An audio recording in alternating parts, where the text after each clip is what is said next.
Bilang pagpanghanda sa tionsang kalamidad, nationwide earthquake and tsunami drill ginpatigayon subong adlaw. Mga nagkalain-lain nga ahensya sang gobyerno kag mga pribado nga establishmento nagpasakop sa earthquake drill. Samtang tsunami drill ginpatigay naman sa probinsya sang Guimaras. Yaring balita ang aton gintutukan.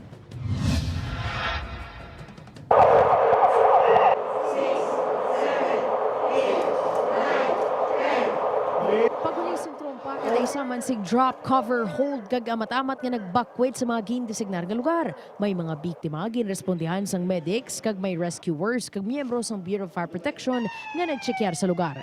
Ini ang nangin senaryo sa ginpatigayon nga earthquake drill kainas sang aga sa Iloilo Provincial Capital sa pagpanguna sang Provincial Disaster Risk Reduction and Management Office. Nearly more than 90% na perform sang kag na-execute sang empleyado ang supposed to be nga pagahimuon nila. One, ang pag-drop, cover, hold.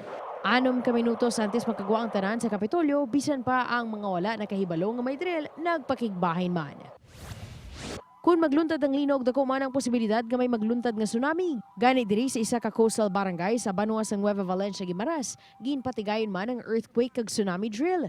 Bangod isa ka isla, dako ang risgo sining sa storm surge kag tsunami, bangod man nga malapit sa Negros Trench. Pila sa mga nakita nga dapat i-improve sa nasambit nga drill, amo ang komunikasyon. Bangod wala sang signal sa lugar, pag-establisar sang incident management team, kag post sanages, subong man data management. Ang earthquake and tsunami drill, ang ginapatigayon para manginhanda ang pumuluyo sa tion sang kalamidad.